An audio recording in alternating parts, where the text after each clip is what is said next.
Hari ini saya beri judul khotbah saya adalah waktu dan kesempatan. Waktu dan kesempatan. 7 tahun lalu keluarga kami mengalami duka yang begitu mendalam. Karena ibu kandung saya dipanggil Tuhan, almarhum meninggal dunia. Karena almarhum kena sakit liver. Duka yang begitu mendalam bagi kami sekeluarga. Bahkan saya nggak lupa 1 atau 2 bulan sebelum Tuhan memanggil almarhum, kami selesai liburan bersama. Jadi tanpa disadari itu adalah liburan terakhir saya dengan mama, dengan keluarga besar. Saya tinggal di kota Semarang di Jawa Tengah, saya asli kota Bandung, Jawa Barat. Jadi orang tua saya selesai liburan itu kembali ke Jawa Barat. Dan tak terasa itulah waktu terakhir saya ketemu dengan mama. Karena seminggu sebelum almarhum dipanggil Tuhan, almarhum telepon saya lalu berkata, "Bernard, tolong doakan perut mama sakit." Karena almarhum kena sakit liver dan Tuhan panggil 7 tahun yang lalu. Sebuah duka yang begitu mendalam, tetapi dari pengalaman yang tidak mudah itu, saya belajar mengenai prinsip-prinsip kebenaran firman Tuhan, prinsip kerajaan sorga. Oleh karena itu kita akan melihat bagaimana waktu dan kesempatan. Saya belajar dari almarhum bagaimana mempergunakan waktu dengan baik.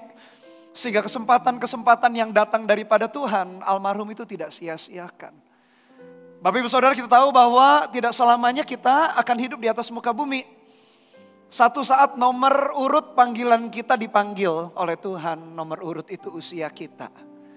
Satu saat Tuhan akan panggil kita ke dalam kekekalan, tetapi sudah sepatutnya selama perjalanan kita yang singkat dan sementara di atas muka bumi, kita betul-betul memahami waktu demi waktu dan kesempatan yang Tuhan berikan. Dan tak seorang pun di antara kita yang menyia-nyiakan. Biar firman Tuhan mengajari kita bersama-sama hari ini. Mari buka Alkitab kita di dalam kitab Pengkhotbah pasal yang ke-9. Ayat yang ke-10 sampai ayat yang ke-11. Pengkhotbah pasal yang ke-9 ayat yang ke-10 sampai ayat yang ke-11. Karena cuma 2 ayat. Saya mengajak Bapak Ibu Saudara mari membacanya bersama-sama dengan suara kita yang keras, suara kita yang paling baik. Pengkhotbah 9 ayat 10 sampai 11, mari kita baca bersama-sama 1, 2, 3. Segala sesuatu yang dijumpai tanganmu untuk dikerjakan, kerjakanlah itu sekuat tenaga, karena tak ada pekerjaan, pertimbangan, pengetahuan dan hikmat dalam dunia orang mati. Kemana engkau akan pergi? Ayat 11, lagi aku melihat di bawah matahari bahwa kemenangan perlombaan bukan untuk yang cepat dan keunggulan perjuangan bukan untuk yang kuat, juga roti bukan untuk yang berhikmat, kekayaan bukan untuk yang cerdas, dan karunia bukan untuk yang cerdik cendekia. Kalimat terakhir, karena waktu dan nasib dialami mereka semua. Perjalanan kita itu begitu singkat sementara. Kalau kita melewati begitu saja, isinya adalah misalnya kita sudah menikah, isinya adalah bertengkar, curiga dengan pasangan kita. Atau kita sengaja tidak setia dengan pasangan kita dengan cara berselingkuh atau dalam pekerjaan kita menipu. Atau kalau kita isi dengan perkara-perkara yang demikian, betapa sia-sianya kehidupan kita. Sudah sepatutnya kita mengerjakan persis seperti yang Tuhan kehendaki. Dan kita bersyukur di gereja ini, Gereja Mawar Siaran, Pastor Yudi, Pastor Debbie, mengajari kita untuk kita betul-betul mempergunakan hidup kita yang singkat dan sementara ini. Mengerjakan apa yang Tuhan kehendaki. Nah kalau kita perhatikan ayat yang ke-11 Bapak Ibu Saudara, ada beberapa kepercayaan atau mitos. Mitos itu sesuatu yang dipikir benar ternyata tidak benar. Atau belum tepat, tidak akurat tepat 100%. Dalam ayat yang ke-11 dicatat ada 5 hal yang menurut orang itu pasti kalau kita punya salah satu atau bahkan kelima-limanya kita menjadi orang yang sukses. Pengkhotbah ditulis oleh Raja Salomo. Kitab Pengkhotbah menjadi sebuah kitab perenungannya. Karena sepanjang perjalanan hidupnya dia meninggalkan Tuhan. Lalu menjadi kitab perenungan penyesalannya. Dia tulis demikian ayat yang ke-11 kan kalau kita lihat. Orang berpikir kalau cepat itu pasti menang di dalam perlombaan. Orang berpikir kalau kuat pasti unggul di dalam perjuangan atau peperangan. Kalau orang berhikmat pasti dapatkan roti atau kenyang. Kalau orang cerdas pasti bisa kaya raya. Kalau orang cerdik cendekia pasti menerima karunia atau sesuatu kemurahan. Bisa iya, bisa enggak. Kecepatan belum tentu memenangkan perlombaan. Justru seringkali terlalu cepat, terlalu gerusa-gerusu kemerungsung, justru seringkali membuat kita kalah. Saya suka olahraga, salah satunya saya suka lari gunung, trail run. Satu ketika lagi lari bareng-bareng, ada orang mungkin pelari baru ya. Dia langsung larinya ngebut Bapak Ibu Saudara. Mungkin pace-nya itu mungkin 5 atau 4 gitu. Wut. Cepat sekali. Terus kemudian saya lari dengan pace, dengan kecepatan yang gak terlalu diforsir. Karena saya tahu namanya lari gunung, trail run itu elevasinya lumayan. Kadang-kadang 400, 500 elevasinya. Kalau lari 12 km bisa sampai 2 jam, 2,5 jam. Ini orang mungkin baru ya, dia langsung ngejos gitu Bapak Ibu Saudara. Benar, baru 2-3 km dia sudah ngos-ngosan, gak bisa menyelesaikan garis finish. Lalu ketika sudah 2 jam, kira-kira 2,5 jam saya sampai garis finish, saya tunggu orang itu mana sih. Tadi kok kayaknya Superman sekali, ngebut, wut gitu. Di tengah jalan dia gak bisa melanjutkan. Malah mungkin jantungnya kaget, kakinya kaget ototnya. Saya tunggu lama sekali, sekian mungkin hampir setengah jam baru dia masuk. Dalam kehidupan kita gak melulu cepat itu bisa kita menang, meskipun bukan berarti kita menjadi orang yang berlambat-lambat. Kita harus tahu momentum demi momentum. Tapi cepat belum tentu kita bisa unggul atau menang dalam perlombaan. Demikian juga dengan kekuatan. Saya ingat sejarah bangsa Roma menguasai daratan di Eropa. Eropa di utara ada negara-negara, Scotland susah sekali dikuasai oleh Romawi. Padahal waktu itu Roma adalah penguasa dunia, mereka lagi ekspansi. Bangsanya kecil Scotland, tapi mereka menerapkan persatuan dan kesatuan. Mereka mampu menghadang tentara Romawi yang waktu itu punya kekuatan militer yang tidak diragukan oleh dunia. Tapi siapa bilang kuat itu selalu unggul dalam perjuangan, bukan berarti kita menjadi orang yang lemah juga tidak. Demikian juga kalau kita melihat satu persatu hikmat, apakah orang yang berhikmat pasti kenyang mendapatkan roti? Belum tentu juga. Apakah orang cerdas punya pendidikan intelektual yang tinggi pasti kaya raya? Apakah orang lulusan luar negeri pasti kaya, pasti sukses? Belum tentu juga. Bukan berarti mari kita pendidikan serendah-rendahnya, enggak. Justru gereja Mawar Sharon salah satunya kita bangga sekali dengan gereja kita. Gembala-gembala gereja Mawar Sharon, gembala-gembala regional, salah satu saya dengan Pastor Yudi juga kita sedang melanjutkan S2. Dari Amerika lagi kita sedang selesaikan, doakan supaya Mei kita bisa wisuda, bisa graduation. Bukan berarti kita menjadi orang-orang Kristen yang bodoh, tidak mengembangkan kemampuan kita secara kecerdasan, kecerdikan. Tapi kalau kita hanya melihat 5 hal tadi, kita itu akan kaget. Karena ternyata di dalam perjalanan kita bisa menyelesaikan kehendak rencana Tuhan. Atau orang dunia menyebutkan kesuksesan. Kesuksesan bagi orang Kristen tidak selalu berbicara mengenai kaya raya. Kesuksesan buat kita adalah bagaimana kita menyelesaikan kehendak dan rencana Tuhan selama hidup kita yang singkat dan sementara.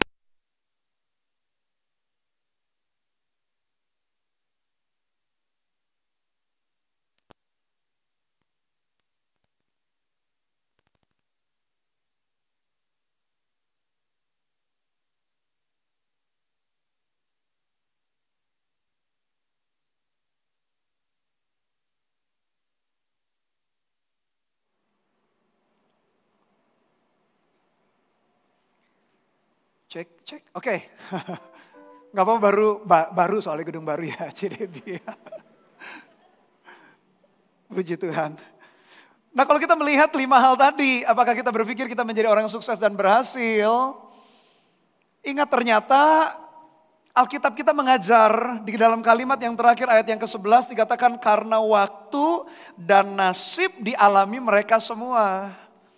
Bukan berarti marilah kita tidak cepat atau lambat, tidak kuat atau kita bodoh, tidak cerdas. Bukan berarti itu. Tapi ada 2 faktor yang jangan kita skip.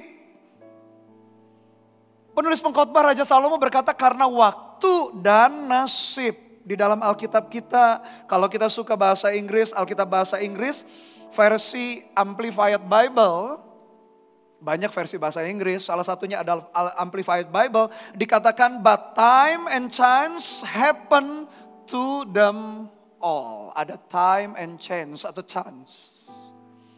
Tapi ada waktu dan kesempatan. Orang itu punya waktu dan kesempatan.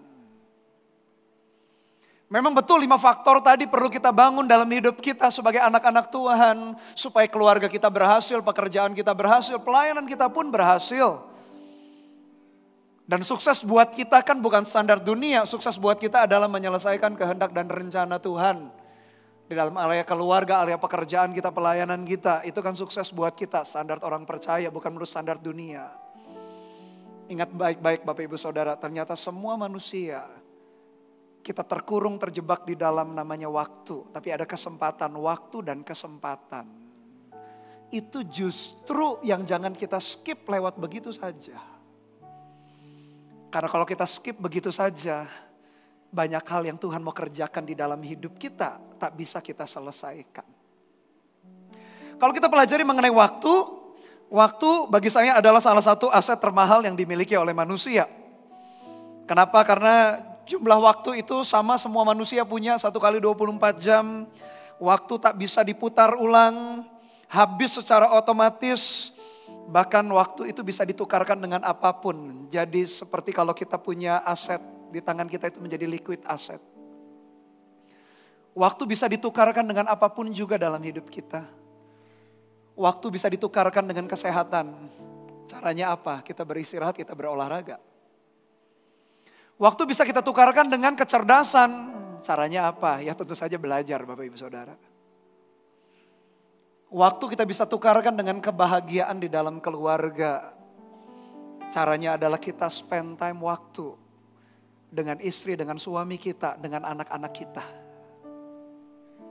Ada waktu dan kesempatan. Itu yang semua manusia miliki. Jangan skip begitu saja. Jangan lewat begitu saja. Kalau kita lewat begitu saja, banyak anugerah Tuhan, banyak kehendak Tuhan yang kita gak bisa selesaikan. Meskipun mungkin kita merasa kita cepat. Meskipun kita merasa mungkin kuat. Tapi bagaimana cara kita mengelola waktu? Akhirnya waktu yang dikelola dengan baik, setiap kesempatan yang Tuhan berikan tidak luput. Waktu adalah sesuatu yang kita bisa kelola dengan baik. Karena selalu waktu diberikan sama 1 kali 24 jam, tak bisa diputar lagi. Habis dengan otomatis. Tapi ngomong kesempatan, kesempatan selalu datang dari Tuhan. Disitulah kita menyadari satu sisi ada hal yang perlu kita manage. Satu sisi ada anugerah yang Tuhan berikan dalam bentuk kesempatan. Nah seringkali kita lebih menunggu kesempatan datang. Kita berpikir kapan ya kita dipromosi dalam pekerjaan. Kapan ya terobosan itu terjadi. Izinkan itu menjadi bagian Tuhan. Dia bekerja, Tuhan yang memberikan kesempatan itu. Tapi tanggung jawab hidup kita adalah bagaimana kita mengelola waktunya dengan baik. Kalau kita belajar di dalam bahasa Yunani, Bapak Ibu Saudara, kata waktu itu punya 3 jenis sebagai informasi kita.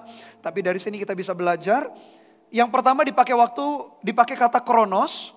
Kronos adalah siklus waktu biasa yang berhubungan dengan detik, menit, jam, hari, minggu, bulan, dan tahun.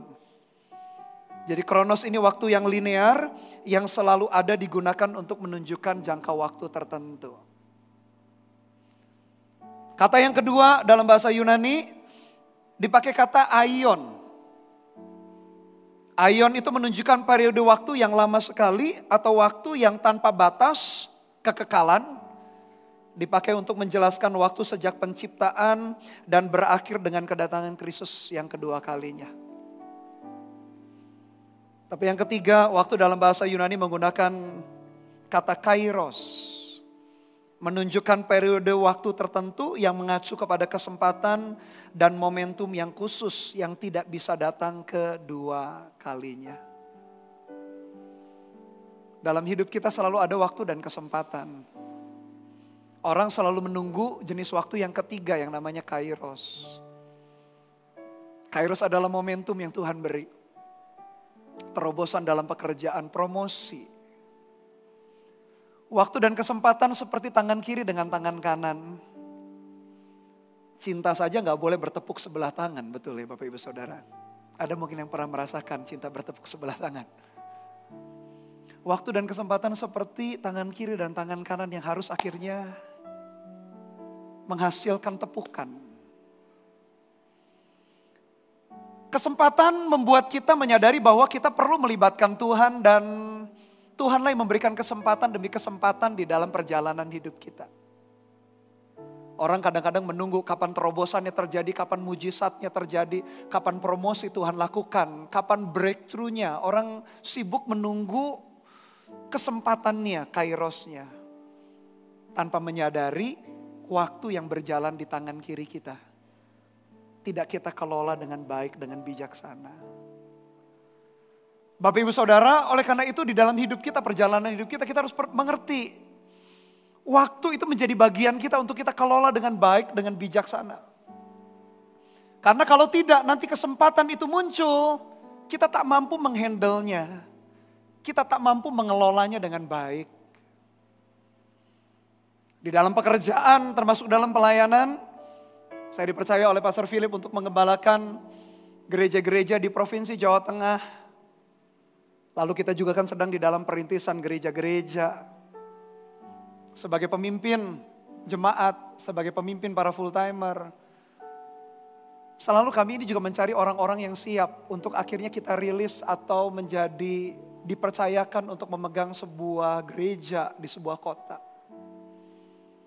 Cuman seringkali yang kita gak temukan adalah kualitas di tengah-tengah full timer. Tahukah Bapak Ibu Saudara sama di dalam pekerjaan kita? Kesempatan atau promosi itu seringkali mengintip hidup kita. Cuman masalahnya kita yang diintip, kita siap atau enggak. Kalau kita setelah mempersiapkan diri, menggunakan tadi waktu dengan baik, kita rajin, kita tekun, kita mengupgrade diri kita belajar, kepemimpinankah, mengelolakah, manajemenkah. Ketika kita bisa mengelola dengan baik, ketika kesempatan datang dari Tuhan, kita bisa menyambut seperti tangan kiri dan tangan kanan. Akhirnya cinta itu bertepuk dua tangan bukan sebelah tangan. Cuma seringkali kita mengabaikan. Yang ketika kita lebih condong, lebih pengen adalah kesempatannya kapan muncul ya. Kairosnya kapan muncul. Kairos tidak bisa kita kelola dengan baik kalau kronosnya atau waktunya kita tidak kelola dengan bijaksana. Karena kesempatan itu bisa muncul dengan tiba-tiba sesuai dengan waktu Tuhan. Kalau berbicara mengenai promosi dalam pekerjaan, promosi itu sebetulnya mengintip kita. Cuman kadang-kala kita yang diintip, mampukah kita mengelolanya, menghandlenya. Karena ternyata waktu-waktu sebelumnya kita telah membuang waktu-waktu yang berjalan dengan begitu sembarangan. Jadi kalau kita berbicara mengenai waktu, kita perlu ngelola dengan baik. Anggap hari-hari yang kita lalui itu sebagai waktu-waktu terakhir kita. Saya menikmati waktu-waktu dengan keluarga di tengah-tengah kesibukan melayani juga. Berapa bulan terakhir ini saya lagi ngajari anak saya yang pertama itu setir mobil Bapak Ibu Saudara. Dia masih 3 SMP. Lalu saya pikir sejak awal karena dia sudah tinggi besar. Tapi baru ngajari mobil aja belum saya izinkan nyetir sendiri. Masih di bawah umur kan. Ketika saya ngajari dia kalau istri saya sudah bilang sudahlah. Dia panggil saya udah. Ini aja kalau mau diajarin ikut les-lesan mobil aja. Karena mungkin istri saya ngalami pengalaman yang gak enak, saya ajari. Mungkin karena istri sendiri kadang-kadang kita suami lebih galak ya. Ayo direm, malah digas gitu ya. Jadi mungkin istri saya ingat pengalaman diajari saya gak sabar. Dia pikir mungkin nanti saya ngajari anak saya juga gak sabar gitu ya. Coba saya melihat waktu itu begitu berharga, termasuk anak-anak, waktu dengan anak. Dan saya senang sekali ketika bisa ngajarin anak saya yang pertama itu nyetir mobil, tinggi badannya sudah bahkan lebih tinggi daripada saya, besar sekali badannya. Baru 3 SMP. Saya ngajari dia, saya sengaja. Pengen ada waktu-waktu yang berkualitas selain juga ngobrol, ngomong soal pendidikan dia, ngobrol soal pelayanan dia. Tapi ada waktu-waktu yang saya pikir saya gak mau lewat ini. Saya mau ada ikatan batin dengan dia. Karena satu saat kalau dia pergi, kalau dia sekolah, ada waktu dia jauh Gak ketemu mungkin bisa tatap muka langsung, mungkin harus secara online lewat video call. Karena waktu itu berlalu begitu cepat Bapak Ibu Saudara. Kita perlu tahu bahwa waktu itu Tuhan izinkan untuk seolah-olah ada di tangan kita. Ada kuasanya di tangan kita untuk mengelolanya. Jangan hanya sibuk melihat kesempatan, kapan kesempatan, hari ini, detik, jam, hari, minggu, bulan, tahun. Apa yang kita lakukan dengan waktu itu. Jangan nunggu kesempatannya, kalau kesempatan izinkan Tuhan. Di situ justru kita ini makin takut akan Tuhan. Di situ kita itu justru makin mengandalkan Tuhan. Karena kita tahu kesempatan Tuhanlah nanti yang memberikan karunia itu, terobosankah, kesempatan untuk kita naik di dalam segala hidup kita, Tuhan yang akan kasih. Itu membuat kita justru rendah hati, gak sombong. Kita selalu mengandalkan Tuhan. Ada sisi divine, sisi ilahi. Kesempatan itu berbicara mengenai sisi ilahinya. Tapi waktu berbicara mengenai apa yang kita kelola di tangan kita. Contoh misalnya tadi waktu dengan keluarga. Apalagi mungkin ada di antara Bapak Ibu Saudara yang ingin menyekolahkan anaknya ke luar kota, luar pulau atau luar negeri bahkan. Anak-anak kita harus kenyang di dalam rumah hubungan kita dengan mereka. Anak-anak kita harus kenyang di dalam gereja. Oleh karena itu tadi saya pastikan dengan anak saya pun, saya spend time waktu dengan dia. Karena saya gak mau waktu berlalu begitu saja. Sebelum satu saat mungkin Tuhan kasih kesempatan anak saya untuk sekolah di mana dan lain sebagainya. Saya gak mau ada waktu-waktu yang begitu terbuang dengan percuma, dengan sia-sia. Demikian pula dalam pernikahan kita. Apa waktu, bagaimana cara kita menggunakan waktu dengan suami, dengan istri kita. Apakah kita sibuk dengan kecurigaan, dengan pertengkaran, dengan dendam yang kita taruh, simpan di dalam hati. Padahal pilihan di tangan kita. Kita bisa melepaskan pengampunan, kita bisa membangun kembali pernikahan kita dengan baik. Waktu akan berlalu begitu rupa. Di titik tertentu Tuhan kasih kesempatan. Waktu jalan lagi di titik tertentu Tuhan kasih kesempatan. Gak usah bingung lihat kesempatannya. Bingunglah dengan waktunya, apa yang kita isi, apa yang kita kelola, apa yang kita bangun. Dengan pasangan kita, dengan anak-anak kita. Dengan pelayanan, dengan gereja, dengan komunitas kita, dengan pekerjaan kita. Sibuklah untuk mengelolanya satu persatu. Karena waktu dan nasib atau waktu dan kesempatan dialami oleh semua orang. Nanti kesempatan di kilometer tertentu Tuhan kasih. Jangan sampai ketika Tuhan kasih kesempatan. Karena kita tidak mengelola waktu-waktu yang berjalan. Justru banyak hal yang terlewatkan di dalam hidup kita. Tidak terasa ini sudah bulan ke-10 kan tahun 2022. Sebentar lagi kita selesai. Sepanjang tahun 2022 visi dicanangkan the year of dreams and vision atau vision and dreams. Apa yang kita sudah kerjakan. Gak kerasa 2 bulan lagi kita merayakan tutup tahun. Lalu masuk lagi tahun baru. Kalau kita nggak mengelola dengan baik, melihat waktu-waktu yang berharga itu bisa skip begitu rupa. Kita terlewat momen-momen berharga, bahkan kalau kita flashback ke belakang, mungkin telah banyak kesempatan yang Tuhan berikan, entah itu pekerjaan, entah itu pelayanan, entah dalam keluarga. Ternyata kita lewat begitu saja, padahal itu kesempatan yang begitu indah yang Tuhan sudah kasih. Oleh karena itu biarkan sejak hari ini dan seterusnya, pastikan kita mengerjakan waktu dengan bijaksana. Karena seperti tangan kiri, tangan kanan, waktu dan kesempatan bagian Tuhan, waktu bagian kita. Kelola dengan bijaksana. Mari kita lihat apa nasihat Paulus kepada jemaat di Efesus mengenai waktu. Efesus 5 ayat 15 sampai ayat yang ke-17.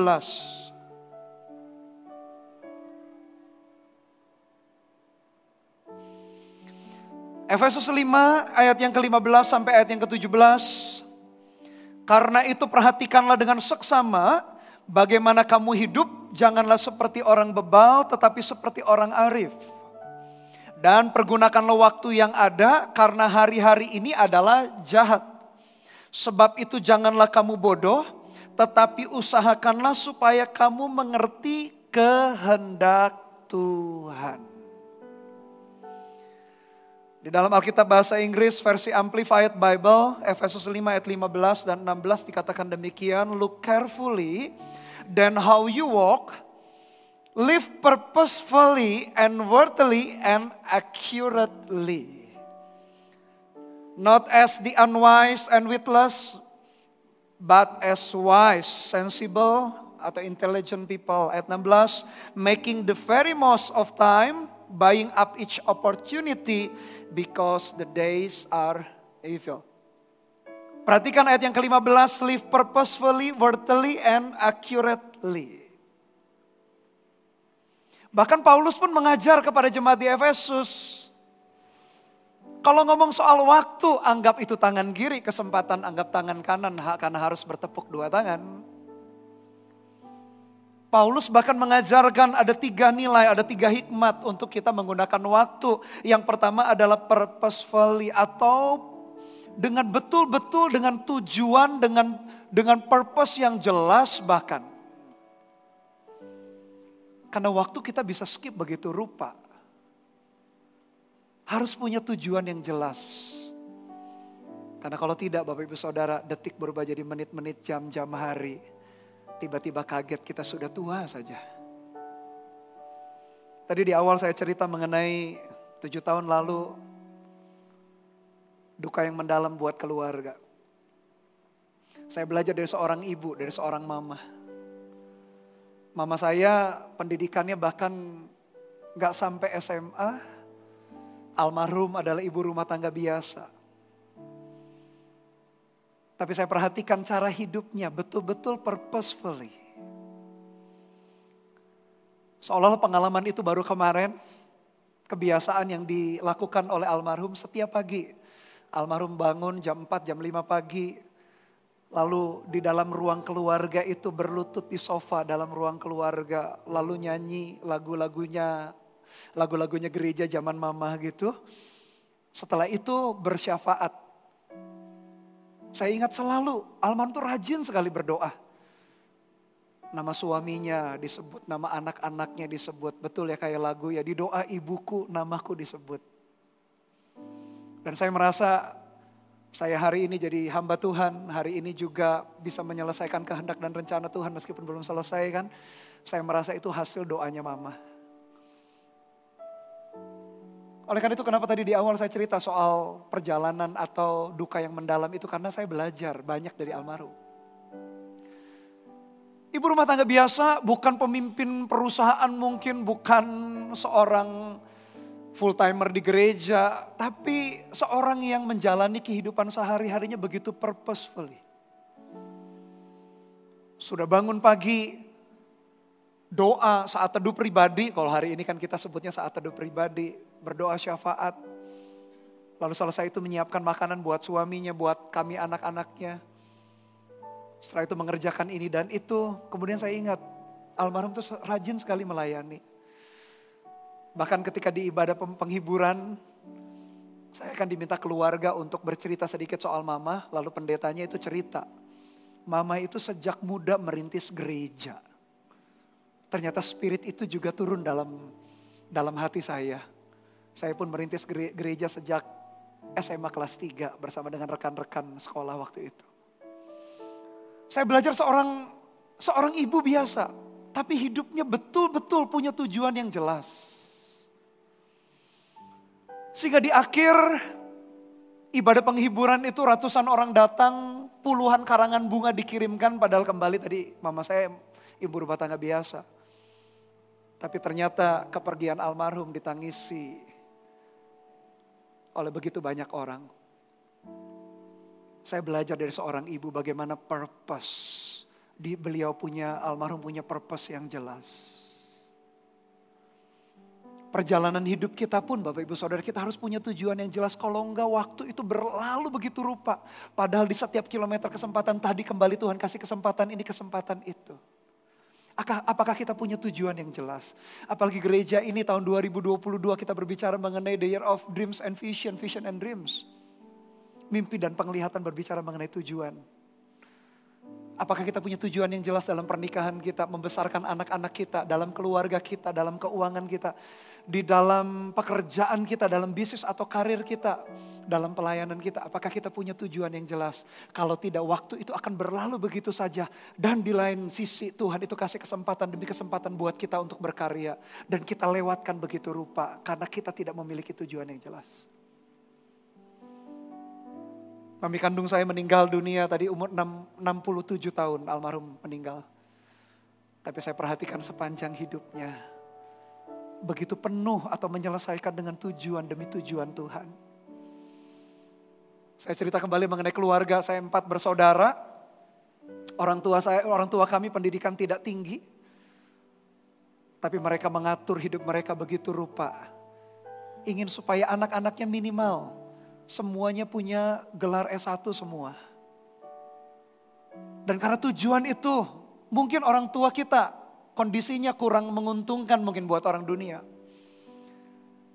Tapi karena orang tua yang punya purpose, mendidik mengajar anak-anaknya begitu rupa. Akhirnya salah satu tujuan atau mimpi yang Tuhan taruh dalam hati orang tua kami, itu akhirnya kesampaian atau digenapi dalam hidup anak-anaknya satu persatu. Oleh karena itu kalau saya melihat keluarga, lihat mama atau papa, lihat kami lagi anak-anak 4 bersaudara, lihat kembali orang tua, saya tahu. Ternyata apa yang kita alami sebagai anak-anak, telah ada peran serta orang tua yang begitu rupa. Ditanam karena waktu yang berlalu tidak disia-siakan oleh orang tua. Bagaimana dengan kita Bapak Ibu Saudara? Apakah kita punya purpose yang jelas dalam tujuan, dalam hidup ini? Itulah sebabnya tadi juga saya singgung ketika kita punya anak-anak yang kita mau sekolahkan, mungkin kuliahkan di luar pulau, di luar kota, bahkan di luar negeri. Perlu sekali anak-anak kita itu kenyang di rumah, kenyang di gereja, kenyang dalam hubungan dengan Tuhan. Dan Tuhan berikan otoritas itu di tangan kita. Dan tujuan demi tujuan yang jelas membuat akhirnya hidup kita itu gak sia-sia. Kita ngatur demikian rupa waktu-waktu kita karena kita punya tujuan yang jelas.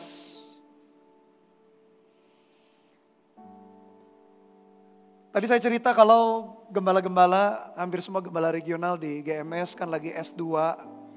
Kita lagi kejar, maksudnya selesaikan pendidikan kita, gelar master. Kebetulan background pendidikan saya adalah teknik elektro, Bapak Ibu Saudara. Tapi dikasih kesempatan hampir 4 tahun lalu lebih, saya melanjutkan pendidikan saya di S1 Teologi ya. Jadi bulan-bulan kemarin itu sebetulnya cukup hektik waktunya. Program S2 jalan, lalu S1 Teologi saya belum selesai karena background saya S1 Elektro. Tapi puji Tuhan, kemarin skripsi saya ulangi lagi skripsi kan. Dulu skripsinya elektro. Berapa bulan yang lalu skripsi saya kan teologi ya. Akhirnya di ACC bab 1, bab 2, bab 3, bab 4, bab 5. Doakan ya Bapak Ibu Saudara. Desember besok ujian akhir. Biar pendetanya lulus juga ini teologi ya. Tapi waktu-waktu itu begitu hektik. Karena kuliah S1 lalu beberapa bulan itu seperti overlapping dengan S2. Saya pikir nanggung. Saya perlu selesaikan. Lalu belum lagi ada segudang pelayanan, kemudian juga kita tahu bahwa milestone Pastor Philip mencetuskan 2030-300, kami di Jawa Tengah pun sedang merintis satelit-satelit seperti hari ini Pastor Yudi, Pastor Debbie juga sedang merintis, barusan Pastor Debbie kemarin pulang dari Kalimantan. Gembala-gembala kita tuh dedikasinya luar biasa, waktu itu begitu tight, begitu ketat. Kami juga di Jawa Tengah lagi merintis gereja, lalu belum lagi mengembalakan juga gereja yang existing atau existing church. Belum ada waktu dengan keluarga, belum dan lain sebagainya. Tapi kembali karena punya tujuan yang jelas. Meskipun waktu itu sepertinya ketat, harus dipakai dengan bijaksana. Tapi karena punya tujuan yang jelas. Akhirnya jeripaya atau waktu yang begitu diatur dengan ketat itu menjadi sesuatu yang kita nikmati. Di tengah-tengah saya menyelesaikan tadi studi S1, S2. Overlapping dikit beberapa bulan yang lalu. Tapi puji Tuhan ini sudah S1-nya nyaris selesai. Ini tinggal ujian skripsi nanti bulan Desember. Sambil perintisan gereja, sambil pelayanan. Sambil harus juga jadi parentingnya jalan kan dengan anak-anak. Saya punya 2 anak di rumah, satu kelas 3 SMP, satu kelas 4 SD. Jadi waktu juga dengan mereka ngajarin anak saya tadi nyetir mobil. Tapi karena punya tujuan yang jelas, kita bisa lewati begitu rupa. Saya masih Bapak Ibu Saudara bangun pagi jam 4 atau jam 5 masih bisa doa pagi loh Bapak Ibu Saudara. Setelah itu jam 6 pagi saya olahraga, saya kalistenik loh. Setiap Senin saya trail run. Kalau saya lihat jadwal saya, kayaknya ini banget. Tapi ternyata karena punya tujuan yang jelas, purposefully, waktu yang begitu tight itu bisa dikelola begitu rupa. Dan puji Tuhan sampai ini gak ada yang keteteran, gak ada yang terabaikan. Karena tadi kembali punya tujuan yang jelas di dalam hidup.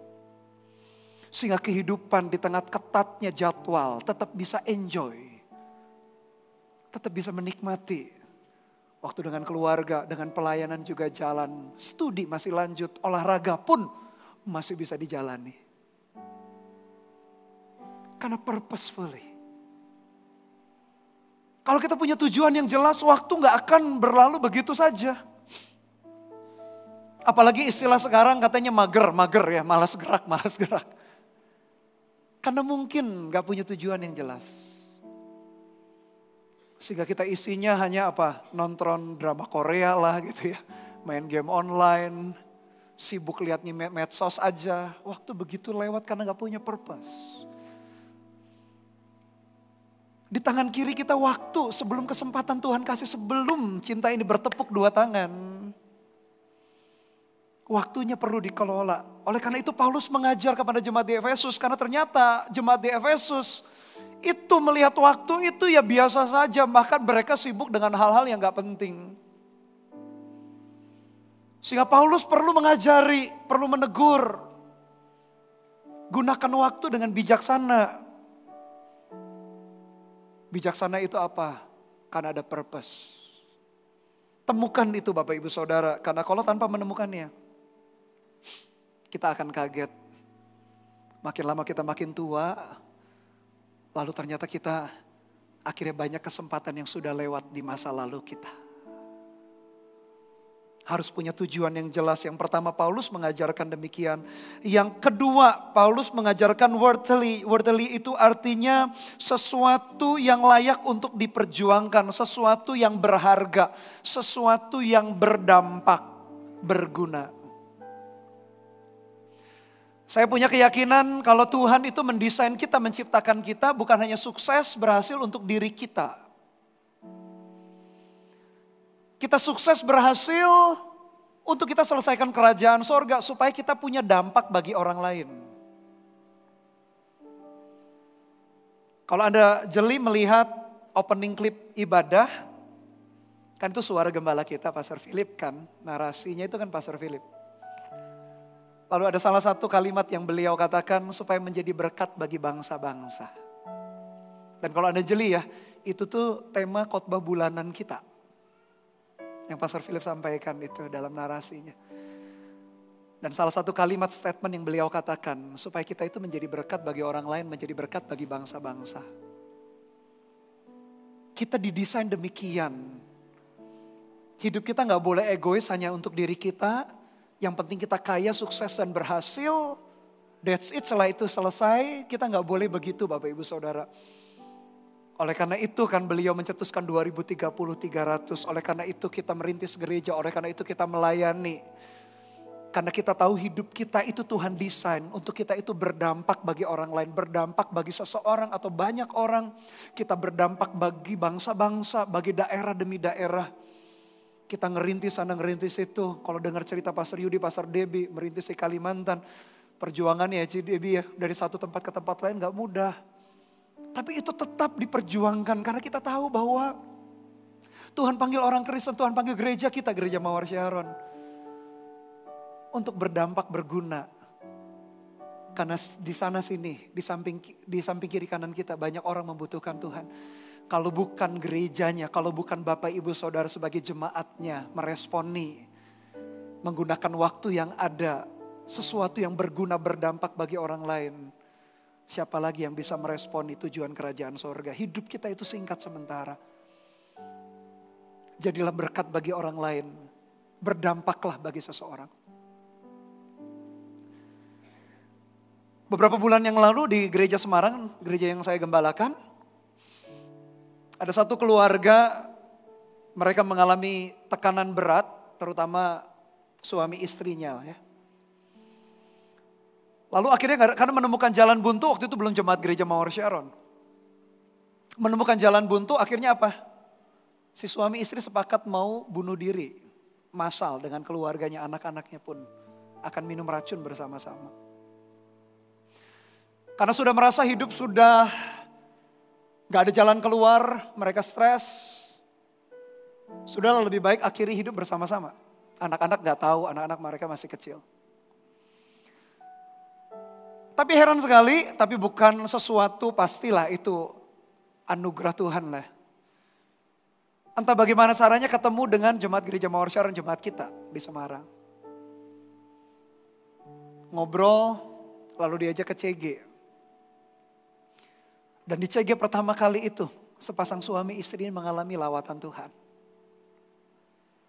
Mereka yang sudah siap-siap, mereka sudah gak ada jalan keluar, sudah mereka akan siap bunuh diri dengan anak-anaknya. Pokoknya total 4 orang, anaknya 2. Di CG itu, karena ada seseorang yang mengajak, karena ada seseorang yang mendoakan. Mereka gak jadi bunuh diri massal. Ya meskipun massal, bukan massal banyak orang, massal 4 orang. Gak jadi. Mereka dilawat Tuhan, mereka diluputkan dari maut. Hari ini bahkan mereka melayani, mereka aktif, mereka sudah berubah, bertumbuh. Dan heran sekali Tuhan kasih terobosan juga di dalam pergumulan mereka. Akhirnya mereka menemukan jawaban. Tahukah Bapak Ibu Saudara, di kiri kanan kita mungkin kasusnya tidak sama dengan jemaat yang di Semarang tadi. Yang mungkin tidak berencana langsung mau bunuh dirinya. Tapi putus asanya mungkin sama. Kalau kita sebagai anak-anak Tuhan, sebagai jemaat, sebagai gerejanya, tak peduli. Kita merasa yang penting kita sukses berhasil buat diri kita. Kita gak mau jadi berkat bagi bangsa-bangsa, kita gak mau jadi berkat bagi orang lain. Banyak hal yang berharga yang Tuhan percayakan itu ternyata gak bisa dikelola, dihandle dengan baik. Bapak Ibu Saudara, di kiri kanan depan belakang kita membutuhkan Tuhan, orang-orang di luar sana. Oleh karena itu Paulus mengajar kepada jemaat di Efesus, punya tujuan yang jelas tapi punya tujuan untuk berdampak yang berguna bagi orang-orang di sekeliling kita. Beberapa waktu yang lalu kita baru selesaikan CG-Van. Banyak kesaksian juga di Provinsi Jawa Tengah dan DIY. Saya percaya juga apa yang Anda lakukan juga bersama-sama dalam CG-Van bulan September kemarin. Banyak kesaksian yang muncul. Dan kalau dengar satu-satu terharu sekali. Mereka yang sudah putus asa, mereka gak menemukan mimpi, gak menemukan harapan. Ketika bertemu dengan kita gereja Mawar Sharon. Mereka mengalami Tuhan, mereka mengalami pemulihan, mereka mengalami rekonsiliasi. Mereka mengalami anugerah Tuhan. Teruslah berkarya demikian. Yang setuju katakan amin Bapak Ibu Saudara. Teruslah berkarya demikian. Ingat waktu itu ada di kontrol kita seolah-olah. Bagaimana cara kita mengaturnya. Bagaimana cara kita mempergunakannya. Nanti kesempatan demi kesempatan Tuhan yang akan mengaruniakan dengan tepat. Dan yang terakhir Paulus tadi mengajar bukan hanya punya tujuan yang jelas. Bukan hanya berdampak berguna bagi orang lain. Tapi yang terakhir secara accurately, secara akurat. Sekali kita berkata iya kepada sesuatu, kita sedang berkata tidak kepada yang lain. Karena kita manusia kan gak mungkin maha hadir. Sekali saya ada di Surabaya, saya gak mungkin ada di Semarang. Istri saya lagi berkhotbah hari ini di jam yang sama. Kita tahu manusia kita terbatas. Oleh karena itu kita perlu accurate, perlu fokus. Gak semua hal kita bisa kerjakan, apalagi hal-hal yang bersifat dosa, menghancurkan, kecurigaan, perselingkuhan, penipuan, kepahitan. Hidup kita punya pilihan. Dan Paulus mendorong jemaat di Efesus. Hiduplah akurat, fokus. Karena kita gak bisa berkata iya dan tidak dalam waktu bersamaan. Banyak hal yang harus kita singkirkan. Banyak hal yang harus diabaikan. Tapi sebaliknya banyak hal yang harus kita pegang. Kelola dalam hidup kita. Accurate Bapak Ibu Saudara. Saya lanjut tadi dengan cerita mama saya ya, karena saya awali dengan mama, saya mau akhiri juga cerita tentang almarhum. Sebelum peti jenazah itu masuk ke dalam tanah, lalu gembalanya terakhir sebelum kan ngambil debu, ngambil tanah, lalu debu kembali kepada debu, tanah kembali kepada tanah gitu kan. Gembalanya sambil menangis, dia bercerita bahwa sebelum mama saya meninggal dunia, itu ulang tahun gereja dan gerejanya mama biasanya kaum ibu tuh masak gitu ya. Terus makanannya dinikmati oleh semua jemaat. Mama saya sudah sakit waktu itu, perutnya gak enak. Untuk jalan aja sakit, tapi dia maksa. Dia berkata, Pak Pendeta tetap saya mau masak dengan kaum ibu yang lain. Pendetanya mama tuh berkata, sudah tante gak usah. Tapi mama saya tetap ngotot ikut masak dengan kaum ibu yang lain. Dan gak lama setelah itu Tuhan panggil almarhum. Di ibadah yang terakhir itu gembalanya sambil meneteskan air mata. Dia berkata, tak disangka itu adalah masakan terakhir yang dimasak oleh mama saya. Mama saya menyelesaikan sampai garis akhir tetap di dalam imannya sambil melayani. Sambil almarhum tahu bahwa sejak muda merintis gereja sampai terakhir pun tetap di dalam ministry.